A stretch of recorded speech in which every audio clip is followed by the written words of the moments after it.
बिहार में एक तरफ जहां टीआरई 3 की बहाली प्रक्रिया पूर्ण होने वाली है, वहीं दूसरी तरफ ट्रांसफर पोस्टिंग को लेकर शिक्षक इंतजार में हैं। सीधी बातचीत करेंगे, हमारे साथ शिक्षा विभाग के एस सिद्धार्थ हैं। क्या लग रहा है कि जो टीआरई 3 की पोस्टिंग की बारी थी वो तो अब टारगेट आपने पूरा कर दिया, आज से अब टीचर जो हैं स्कूलों में योगदान दे रहे हैं, लेकिन अब जो बाकी टारगेट है आपका वो कब पूरा होगा? देखिए, हम लोग का था कि जो टीआरई 3 हैं ये वो टीचर हैं जो परीक्षा लिखे बड़े लंबे अरसे से ये इंतज़ार में थे अपने पोस्टिंग का। और मैं पहले भी बोल चुका हूँ कि ये सिस्टम से बाहर थे, इसको कहते हैं ना कि हमारे जो एम्प्लॉयज़ के जो सिस्टम है उससे बाहर थे।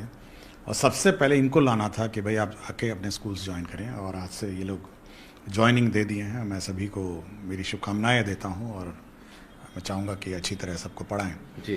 तो जब वो योगदान दे देंगे और उसके बाद वो उस स्थानों पर योगदान दे रहे हैं जहाँ टीचरों की कमी है, तो अब हमारी जो नेट वैकेंसी है उतना वो रिड्यूस हो जाएगी। मतलब जहाँ मतलब जो प्राइमा फेसी जो तस्वीरें हैं कि खाली जगह पर पोस्टिंग करना आसान होता है, लेकिन भरे हुए जगह पर जो है तो बड़ी चुनौती हो गया। हाँ, भरे हुए स्थानों पर क्या होता है कि एक जैसे मैं उदाहरण स्वरूप देखता हूँ। देखिए, सक्षमता वालन तो हम लोगों ने जिला स्थानांतरण किया, वो इसी कारण से किया कि 10 साल से लोग इंतज़ार कर रहे थे और अभी प्रक्रिया में है जो सॉफ्टवेयर है, क्योंकि सब सॉफ्टवेयर में होता है, उसी के माध्यम से उसको अलॉट करते हैं। लेकिन वो जो टीआरई 1 और टीआरई 2 का बिल्कुल रैंडम फैशन में जो पोस्टिंग हो गया था, अब उसको अंडू करना और एक जगह से दूसरी जगह ले जाना, ये थोड़ा टाइम टेकिंग ज़रूर है, लेकिन ये भी समय पे मतलब मेरा अनुमान कहता है कि ये भी मतलब ये 10-15 दिनों में हम लोग कंप्लीट कर टीआरई 3 की पोस्टिंग हुई है उससे संतुष्ट हैं कि अधिकतर टीचर को अपना चॉइस का जिला मिला है, और जिन्हें नहीं मिला है उनसे क्या कहना चाहेंगे? देखिए, कभी तो किसी से पहले तो जिला अलॉटमेंट होता था, कभी से किसी को ब्लॉक का चॉइस तो कभी किसी से मांगा नहीं गया। तो पहली बार हुआ कि हम लोगों ने ब्लॉक का चॉइस मांगा, फिर ब्लॉक में कहीं हम लोगों ने पोस्टिंग कर दिया। देखिए, हम लोग चाह रहे हैं कि भाई जितना निकटतम जी मतलब उनकी चॉइस के निकट हो उतना हो, लेकिन एक बार ज्वाइन करने के बाद जो टीचर्स हैं वो फिर एलिजिबल हो जाते हैं जो स्थायी स्थानांतरण की व्यवस्था में। लेकिन अगर ज्वाइन ही नहीं करेंगे तब तो वो सिस्टम से ही बाहर रहेंगे। तो ज्वाइन करने के बाद थोड़े दिन देखें, व्यवस्था देखें, स्कूल देखें, थोड़ा समझें ना सिस्टम को भाई। लेकिन आप इशारा दे रहे हैं अपने कार्यकाल में, लगता है फिर कुछ। देखिए, पहले तो मैं सबको कहूँगा थोड़ा बच्चों को समझें, अपना स्कूल देखें, और आप वहाँ जा रहे हैं जहाँ पे टीचर पहले नहीं थे जी, तो आप जा रहे हैं तो थोड़ी व्यवस्था चेंज करिए, और अपने एप्लीकेशन जब भी ट्रांसफ़र का आपको देना होगा दीजिए, उसके बाद समय अनुसार होगा जी। लेकिन अचानक जाते ही इस मंशा से मत जाइए कि हम आए हैं अब स्थानांतरण लेकर जाएंगे। इस मंशा से ये बच्चों के प्रति अन्याय होगा। बिल्कुल। अभी जो आपने जिला आवंटन किया, ट्रांसफ़र तो शुरुआत पहले हो गई थी, और जिनका जिला आवंटन हो चुका है, चाहे वो सक्षमता वाले हों या बीपीएससी वाले या दिव्यांग या जो बाकी बीमारी वाले हैं, एक तो वो स्कूल के इंतजार में है कि स्कूल आवंटन कब होगा, उनकी ज्वाइनिंग कब होगी। दूसरी तरफ टीआरई 1-2 वाली जो दूरी वाली महिला है उनके लिए क्या करें? देखिए, जहाँ तक जिला आवंटन है, ये पूरी जो आवंटन करता है जो ऑफिसर, उसको नहीं पता है वो किसका आवंटन करता है। तो ये गोपनीयता मेंटेन करके एक सॉफ्टवेयर के माध्यम से वो उसको चॉइस देखता है, फिर उसको चेक करके उसको अलॉट करता है। तो ये प्रक्रिया है जी। तो इसी सॉफ्टवेयर में कल भी मैंने कुछ संशोधन किए थे, और मेरे ख्याल से कल परसों से ये प्रक्रिया शुरू होगी, और फिर हम लोग रोज इसका स्कूल अलॉटमेंट शुरू कर देंगे। मतलब आपने कहा परसों से प्रक्रिया शुरू होगी, तो क्या स्कूल अलॉटमेंट? मैंने कल भी इस सॉफ्टवेयर में कुछ संशोधन किए हैं। कल भी मैं आया, कल मैं इसको चेक किया था, और मेरे ख्याल से आज शाम या कल से वो फिर से एक बार हम लोगों ने प्रक्रिया चलाई थी, लेकिन फिर हमने देखा थोड़ा उसमें कुछ विसंगतियाँ आ गई। फिर मैंने उसको फिर करेक्ट करके फिर कल से फिर हम लोग शुरू कर रहे हैं। और मेरे ख्याल से हमको लगता है 7 दिन में मोटा मोटी ये जो बैकलॉग है वो कंप्लीट हो जाएगा। मतलब 20 तक में उम्मीद रखें कि जो सक्षमता आज है आपका 15 है ना जी। हाँ, मतलब बड़े जिले जैसे पटना है थोड़ा टाइम लग सकता है, लेकिन बाकी तो छोटे छोटे जिले हैं जिसके 400-500 हैं, वो तो जल्दी हो जाएंगे। स्कूल आवंटन कर दें आराम से आराम से हो जाएगा, क्योंकि थोड़ी विसंगति आ गई थी, इसलिए मैं कल चेक किया, मैंने पूरे। लेकिन आप उसका खुलासा नहीं कर रहे हैं, जो विसंगति थी या जानकारी मिले उसको दूर कर लिया? हाँ, वो मैंने कर लिया। देखिए, बहुत चेक करना पड़ता है कि शिक्षा कोष पर हाँ पता चला। हाँ, टेक्निकल कल मिस्टेक मैंने देखा, चेक किया, और जब तक हम लोग वेरीफाई फिजिकली नहीं करते हैं और चेक नहीं करते हैं तब तक हम लोग उसको रिलीज नहीं करते हैं। और महिलाओं का लिस्ट जो है, पहले तो जिला आवंटन निकलेगा, उसके बाद उनको एफिडेविट देना होगा, प्रक्रिया जो है जी जी, तो वो भी मेरे ख्याल से 5 दिनों में हम लोग वो भी मतलब 20 तक TRE 1-2 वाले जो महिला BPSC टीचर है जो दूरी के आधार, हाँ वो हम लोग का बिफोर 20th हम लोग वो भी लिस्ट जारी करते हैं। क्योंकि डेट जो लेकिन रहता वो है लिस्ट इस बार जो है हम लोग लिस्ट जारी नहीं करेंगे। इस बार जो जानकारी होगी सबको अपने अपने ई शिक्षा कोर्स के लॉगिन में होगा। अच्छा, और हमने मतलब हम लोग एक जनरल लिस्ट जारी नहीं करेंगे। और मोटा मोटी हम लोगों ने करीब 11,500 का लिस्ट तैयार किया, 11,500 का। जी, और किसमें ये डिस्टेंस वाली TRE 1 और TRE 2 महिलाओं का जी करीब 11,500 का लिस्ट है। जी तो वेरिफिकेशन में हम लोग चेक कर रहे हैं जी, और उसको भी 1-2 दिन में हम लोग उसको जारी कर देंगे। और इसकी जानकारी उनको अपने ई शिक्षा कोष के अंदर मिलेगी। वो किसी से ना DO से पता चलेगा ना किसी से पता चलेगा। वो जब लॉगिन में चेक करेंगे उनको एक मैसेज जाएगा, वो अपना लॉगिन में चेक करेंगे और उनको जो लेकिन ट्रांसफर 11,500 आपने आंकड़ा बता दिया, तो अब सब इंतजार में होंगे हमारी बारी है कि नहीं। तो ये क्या क्या कोई पैमाना है कि डिस्टेंस वाला में इतना दूरी होना चाहिए? अब पहले आइए, पहले देख लेते हैं, 11:30 पहले जारी होने और दीजिए। ये सेम जिला वाले भी इंतजार में हैं कि उनका ट्रांसफर कैसे होगा, क्योंकि 70 किलोमीटर 80 वो तो अभी अंदर है, अभी मतलब पहले बाकी बाहर वाले जिले पहले आ जाएं, उसके बाद अंदर वाला जिला का टेकअप होगा। उसका ये देखिए हर बार ये प्रक्रिया होती है। देखिए 11,500 के टीचर जाते हैं तो कुछ स्कूल खाली हो जाते हैं, कुछ स्कूल भर जाते हैं। तो फिर उसके बाद एक TRE 3 भी आ रहा है। तो ये हर स्कूल को देखिए, हमारा मूल ऑब्जेक्टिव, मैं बार बार सभी से कह रहा हूँ, हमारा मूल ऑब्जेक्टिव शैक्षणिक संस्थाओं को संचालन करने का है, जिसमें बच्चे हैं और टीचर हैं। वो हमारा सबसे प्रथम कार्य है जी, उसके ऊपर कुछ नहीं हो सकता है। और अगर ये हम लोग ट्रांसफ़र और पोस्टिंग की प्रक्रिया में मतलब जब करते हैं तो ये व्यवस्था डिस्टर्ब होती है। जी ये टीचर्स को समझना ये भी चाहिए जी, कि जब हम लोग इसको चेंज करते हैं तो हम लोग पहले इसको एडजस्ट होने देते हैं। जैसा अभी बैकलॉग एडजस्ट होगा, फिर ये TRE मतलब 1 और 2 की दूरी वाली महिला जाएंगी, फिर एडजस्ट होगा। जी। तो हर बार जब हम लोग 11,000, 12,000, 13,000 ट्रांसफ़र करते हैं तो वैकेंसी पोजीशंस चेंज होती रहती है। एक रिक्वेस्ट भी किया गया है टीचर्स की तरफ से, जो दिव्यांग हैं, जो विडो हैं, या बाकी जो एक तरह से रिजर्व कैटेगरी वाले हैं, जो सेम जिला में भी हैं 70-80 किलोमीटर पर, उनके लिए क्या विचार करेंगे सर? एक बार ये महिला का हो जाने दीजिए, उसके बाद फिर विचार करेंगे। हाँ, ठीक है। अच्छा, ये महत्वपूर्ण देखिए, सवाल। ये कोई वन टाइम एक्सरसाइज नहीं है ना कि आप बंद हो गया। जी, ये तो जब जिस चीज़ को कठिनाई होगी, जिस चीज़ को कष्ट होगा, वो अपना आवेदन दे सकते हैं। पुरुष शिक्षक भी लगातार पूछ रहे हैं, चूंकि हम महिलाओं को और विकलांग इनको पहले हो जाने दीजिए। मैं बहुत सारे मैसेजेस पढ़ता हूँ जी जी और पुरुष थोड़ा कष्ट में हैं, पहले महिलाओं को पहले हो जाने दीजिए, उसके बाद हम लोग पुरुष का टेकअप करेंगे। मतलब मई में या जून में कुछ उम्मीद? टेकअप करेंगे। पहले वैकेंसी तो भाई आप पहले मुझे वैकेंसी तो समझने दीजिए ना। जी, जी, जी। पुरुष को कहाँ पोस्टिंग करूंगा? पहले तो उसको वैकेंसी स्पष्ट होनी चाहिए कि भाई यहाँ खाली है, यहाँ कम है, यहाँ ज़्यादा है।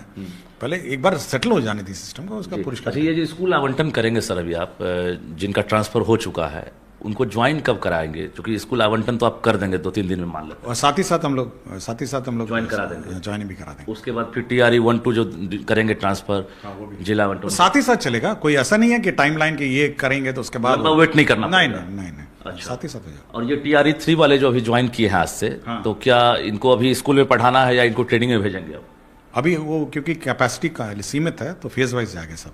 मतलब इस पहले महीने, पढ़ाएंगे, शुरू करेंगे अगले महीने गर्मी छुट्टी में तो नहीं ना? नहीं, छुट्टी पे तो छुट्टी मैंने सबको दे दी है। गर्मी छुट्टी मतलब गर्मी छुट्टी में ये लोग भी ट्रेनिंग नहीं करेंगे? नहीं, वो मैं बहुत स्पष्ट हूँ। गर्मी छुट्टी में मैंने सबको कह दिया कि अपना टिकट बुक कराइए, छुट्टी में घूमने जाइए। लेकिन बच्चों को बहुत होमवर्क भी दिया है मैंने। 1 से 5 वाले जो बच्चे हैं वो प्रोजेक्ट बेस्ड है। उनका काम है कि जहाँ वो घूमने जाएं वहाँ के पत्ते के बारे में, पंछी के बारे में, जगह के बारे में, खाने के बारे में कुछ प्रोजेक्ट्स टाइप बनाएंगे। इतनी बहाली हो रही है, टीचर को ये भी डर लग रहा है कि सरकार वेतन कहाँ से देगी। आज भी एक पत्र आपने जारी किया है, काफ़ी महत्वपूर्ण पत्र है, चूँकि पेमेंट डिले हो रहा था, तो आपने एक पत्र जारी किया है। ये पत्र का क्या मतलब है? देखिए, आवंटन और अलॉटमेंट और पेमेंट का कोई इशू नहीं है। और रोज़ मुझे कम से कम हर घंटे में करीब 50 व्हाट्सएप, SMS और कॉल भी आ रहे हैं। और सब बड़े छोटे छोटे काम के लिए, मेरा पैन नहीं है, मेरा HRMS में अनबोर्डिंग नहीं है, मेरा आधार का विसंगति है। जी, तो ये सारा जो काम है ये DO का काम है, ये मेरा काम नहीं है। अब मैं वास्तव में किसको कहूँगा? DO को ही कहूँगा। जी, तो DO का काम है, जो DO का काम है उसको करना चाहिए। अब सीधा बीओ डीओ छोड़ के सीधा हमको फ़ोन लगाएंगे, तो एक तो मेरा काम भी डिस्टर्ब हो रहा है। आपने तो उसके लिए एक नियमावली तैयार कर दी थी, आदेश भी दिया था। उसके बाद ग्रीवांस हैंडलिंग सिस्टम भी है। तो जब सब है तो फिर सीधा एसीएस को फ़ोन करना ठीक है, अच्छी बात है, टीचर से संपर्क में है, सीधा आपके पास फोन आ रहा सीधा फ़ोन करते हैं लोग सीधा टीचर सीधा फ़ोन करते हैं। है जी। तो मेरा यही है कि जब तक टीचर का वेतन नहीं तब तक डीओ और उनके कार्यालय का वेतन नहीं। ये आदेश लागू हो गया। लागू हो गया सीधा सीधा। मतलब पहले टीचर वेतन पर टीचर का हक है पहला, और उसके बाद कार्यालय वाला अपना निकालेंगे। जी। तो वेट करिए जब तक टीचर का कराइए, उसका अपना वेतन निकालिए। मतलब टीआरई 3 वाले ज्वाइन किए हैं, जितने दिन पढ़ाएंगे इस महीने में उनको मतलब अब उनका तो अभी नया नया कागज, अभी तो प्रैन टैन और ये सब जमा करना पड़ेगा ना। लेकिन जो पुराने हैं टीआरई 1 टीआरई 2 है, सक्षमता पास है, बाकी सब उनका तो पहले वेतन। एक सवाल और है, मुझे लगातार रिक्वेस्ट भी किया जा रहा है, वो लाइब्रेरियन जो है उनके ट्रांसफर को लेकर लगातार डिमांड किया जा रहा है, वो भी बहुत वर्षों से काम कर। अभी पहले टीचर्स का हो जाने दीजिए, उसके बाद हम देखेंगे। और क्या टारगेट है सर अभी आपका? फिलहाल आपको लग रहा है कि चूंकि युद्ध स्तर पर आपने अभी शुरुआत की है, एक के बाद एक देख रहे हैं। मेरा टारगेट बहुत ही स्पष्ट है, और कि गुणवत्तापूर्ण शिक्षा जी और education, quality of education improve करने का मैं बहुत रोज़ दिन रात हम लोग यही कर रहे हैं। और अगला महीना मतलब इसी महीने में, मतलब मई महीने में हम लोग का टारगेट है कि जितना भी इंफ्रास्ट्रक्चर गैप है, एडिशनल क्लासरूम्स हैं, बाउंड्री है, टॉयलेट है, वाटर सप्लाई के सिस्टम्स हैं, इसको पूरा रूप से हम लोग मई महीने में सैंक्शन कर देंगे। मतलब ये हम लोग का टारगेट है जी। पूरे राज्य में कॉलेजेस में एकेडमिक ब्लॉक है, वो भी हम लोग इसी महीने सैंक्शन कर देंगे। पूरे कार्यकाल में आपको एक चीज़ एहसास हुआ होगा कि एक के बाद एक जो है बर्डन लगातार दिख रहा होगा। ये ट्रांसफर पोस्टिंग 1,90,000 का एक सबसे बड़ा मुझे लग रहा है कि एक टारगेट भी है और अचीवमेंट भी आपका हो सकता है। देखिए बर्डन कुछ नहीं है, और हर कार्रवाई जो भी है वो एक पॉजिटिव डायरेक्शन में एक साथ 3 पद के आप उससे कोई फर्क नहीं पड़ता, उससे कोई फर्क कैसे मैनेज करते हैं? करते हैं, सब टाइम प्लानिंग है। मैं डायरेक्टर एल.एन. मिश्रा आज आए हैं, मैं एल.एन. मिश्रा का डायरेक्टर भी हूँ, यहाँ पे भी काम चलता है, सब चलता है। इसलिए कोई ऐसा नहीं है कि कोई काम रुकता है। और ये है कि बीच में हम 1-2 दिन बाहर भी गए थे, लेकिन छुट्टी पे गया था, लेकिन कार्यालय तो मेरा चलता रहा। जो निचले स्तर पर लगातार आपके पास भी शिकायत आ रही है और आप एक्शन भी लिए हैं, मुझे जानकारी है सस्पेंशन हो या फिर शो कॉज लगातार चल रहा है। जिला शिक्षा पदाधिकारी कार्यालय में हो, बीओ के यहाँ हो, जो हर काम के लिए जो 2,000-3,000 के लिए भी राशि मांगी जाती है, तो उसको लेकर भी आपने साफ कह दिया है। क्या कहना चाहेंगे वैसे? देखिए बहुत स्पष्ट है। पहले तो हम लोगों ने छुट्टी का गाइडलाइंस बनाया है, अभी अनुमोदन की प्रक्रिया में है। छुट्टी आप ऑनलाइन ही अप्लाई करेंगे, कोई कागजात फिजिकली किसी को कहीं जाने की ज़रूरत नहीं है, और ऑनलाइन ही आपका अप्रूवल होगा। मतलब कोई भी व्यक्ति, कोई भी टीचर किसी भी कार्यालय में अपने छुट्टी के लिए नहीं जाएगा, पहले तो हो। और एक छुट्टी का 2-3 पन्ने का गाइडलाइन है कि कौन उसका सक्षम प्राधिकार है, कितने दिन में सैंक्शन करेंगे, वो भी है कि अगर CL है तो उसी दिन आपको करना है, अगर मैटरनिटी लीव है 7 दिन में करना है, मेडिकल लीव है तो 7 दिन। तो बिल्कुल स्पष्ट है कि कब कौन सा लीव किसके द्वारा कितने दिन में करना है। तो ये बहुत ही स्पष्ट हम लोगों ने कर दिया है। तो ये गाइडलाइंस ऑलरेडी जारी हम लोग करने वाले हैं, तो थोड़ा वेटिंग और उसका चेकिंग में उसमें हो रहा है। तो पहले तो ये हम लोग पहले इसमें बहुत मतलब तंग होते थे। जी जी। दूसरा है, आप देखे होंगे कि जो ग्रीवांस हैंडलिंग पोर्टल है उसमें एक करप्शन का भी है, क्योंकि पैसा लेन देन वाला भी है। जी जी। और उसको मैं खुद देखता हूँ, और वो जो पोर्टल का वो वाला कंपोनेंट है वो किसी और को नहीं दिखता है, केवल हम ही को दिखता है। वो ना डीओ को दिखता है, ना बीओ को दिखता है, किसी को नहीं दिख सकता है, वो मेरे ही वहाँ पे दिखेगा। तो उस पर तो हम लोग तो जीरो टॉलरेंस है, उस पर तो जैसे ही होता है हम लोग तुरंत कार्रवाई शिकायत मिलेगी एक्शन तुरंत। उसमें तो हम लोग कोई किसी टीचर को फाइनेंशियली तंग करना, ये हम लोग टॉलरेट नहीं करेंगे।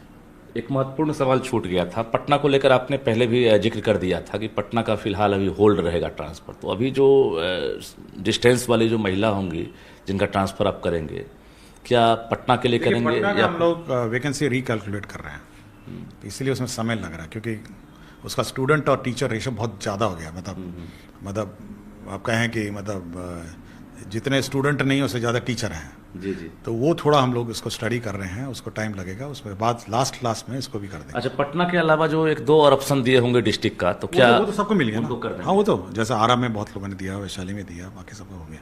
लेकिन पटना के अंदर इनकमिंग जो ट्रैफिक है जो टीचर्स का है, तो स्टूडेंट कम है, टीचर ज़्यादा है, तो वो हम लोग को थोड़ा मैनेज करना है, मैनेज करना पड़ रहा है। पड़ रहा है। अभी स्कूल में एक नया प्रयोग आपने किया है, एचएम को एक तरह से मिड डे मील से जो है साइड कर दिया है, तो अब लग रहा है कि वो प्रक्रिया वो तो शुरू हो गई। आपके जो 38 जिलों में हम लोगों ने 38 पायलट प्रोजेक्ट भी चला शुरू हो गया है, और 38 जिलों में आपने चिट्ठी देखी ही नहीं होगी, पता नहीं आपको मिला है या नहीं मिला। जी जी। लेकिन हम लोगों ने हेडमास्टर को हटा दिया है, और हेडमास्टर का सीमित रोल है, जी। जो मिड डे मील प्रभारी वो अलग हो गए। तो देखते हैं हम लोग 1 महीना। टीचर तो ज्वाइन कर रहे हैं सर, लेकिन एचटी वाला मामला तो कोर्ट में है। एचटी वाला में भी आपको एक टारगेट है, चूंकि आपने, मुझे जहाँ जानकारी है, आपने तैयारी कर ली थी, और 32-33 हज़ार जिनको अपने एक तरह से जिला आवंटन भी कर दिया था, और वो ज्वाइन, हम लोग तो स्कूल भी आवंटन कर दिया था। अच्छा। लेकिन माननीय उच्च न्यायालय द्वारा रोक के कारण हम लोग उसको नहीं कर पा रहे हैं। लेकिन एचएम का हम लोगों को मेरे ख्याल से इस सप्ताह हम लोग कर देंगे। एचएम का मतलब ब्लॉक भी चॉइस लेंगे या जिला आवंटन? नहीं, अब तो सीधा उसका तो प्रमंडल है कार्डर भाई। अच्छा अच्छा। तो जिला का लिया है, अच्छा। उसका प्रमंडल है, जिला लिया है, तो मेरिट कम चॉइस वाले जो ऑप्शन है हम लोग एचएम को पोस्टिंग कर मतलब एचएम की पोस्टिंग भी जल्दी करेंगे क्या? ज्वाइन कर लेंगे? 1 वीक में कर देंगे। 1 वीक में कर देंगे। चलिए, तो जी हमारे साथ बिहार के शिक्षा विभाग के एसीएस डॉक्टर एस सिद्धार्थ थे, इन्होंने जानकारी दी है। कुछ और संदेश देना चाहेंगे टीचर्स को आप? नहीं, मैं यही कहूँगा कि देखिए, ट्रांसफ़र पोस्टिंग और ये सब बाकी सब चलता रहेगा, मतलब ये अनंत प्रक्रिया है। मेरा बस यही अनुरोध है कि जो गुणवत्तापूर्ण शिक्षा है, शिक्षा में गुणवत्तापूर्ण जो कंट्रीब्यूशन आपका है, उस पर ज़्यादा ध्यान दें। चर्चाएं केवल ट्रांसफ़र पोस्टिंग की बहुत होती है, और रजनीश भी बार बार हमको ट्रांसफ़र पोस्टिंग ही के प्रश्न पूछते हैं, लेकिन वहाँ पर स्कूल में कैसे गुणवत्तापूर्ण शिक्षा हो, गांव का हर बच्चा स्कूल में कैसे आए, स्कूल के में बच्चों का ड्रॉप आउट कैसे कम किया जाए, इस पर ज़्यादा समाज को, टीचर को और सबको सोचना चाहिए, और इस पर ज़्यादा ध्यान दें, यही मेरा इच्छा है। आप ऑब्जर्वेशन बहुत करीब से कर रहे हैं स्कूलों में, एक तरह से मूल्यांकन की जो प्रक्रिया है उस पर ही बदलाव आपने किया है, और बारीकी से चीज़ों को देख रहे हैं। कितना बदल रहा है स्कूल हाल में? अगर देखा जाए तो आप विजिट भी किए होंगे, और जो आंकड़े आ रहे हैं, कितना बदल रहा है? देखिए, स्कूल में जो बच्चे बाहर हैं, मैं अभी भी उस आंकड़ों से संतुष्ट नहीं हूँ, और बार बार मैं मुखियाओं को, पंचायत प्रतिनिधि को, जीविका को, सबको अनुरोध करता रहा हूँ कि भाई आप स्कूल में बच्चों को संख्या के अनुरूप लाइए, और एक भी बच्चा आपका स्कूल से बाहर नहीं हो। हम लोगों ने बहुत नामांकन की प्रक्रिया शुरू की है, अभी मैं उससे संतुष्ट नहीं हूँ। कोशिश में हूँ कि ये स्थिति अगले 10-15 दिन में सुधरे। टीचर्स को लेकर क्या फीडबैक है आपका? बहुत अच्छे हैं टीचर्स, बहुत कमिटेड हैं, और बहुत ही सिंसियर हैं, और बहुत ही डेडिकेटेड हैं, और अपने दायित्वों और जो रिस्पॉन्सिबिलिटी है उसे बहुत बढ़ चढ़ के वो निभाते हैं। 100 में कितना नंबर दे रहे हैं फिलहाल बिहार के टीचर्स को? 99। केवल 1% जो मुझे कष्ट बहुत ज़्यादा देते हैं, मैं हमेशा उन्हीं को 1% कोई चेतावनी देता रहता हूँ। 99% टीचर्स अच्छे हैं, आप मानते हैं? अच्छे पढ़ रहे हैं? बिल्कुल अच्छे हैं, और 1% को मैं चेतावनी देता रहता हूँ, और उन पर कार्रवाई निश्चित ही करूँगा।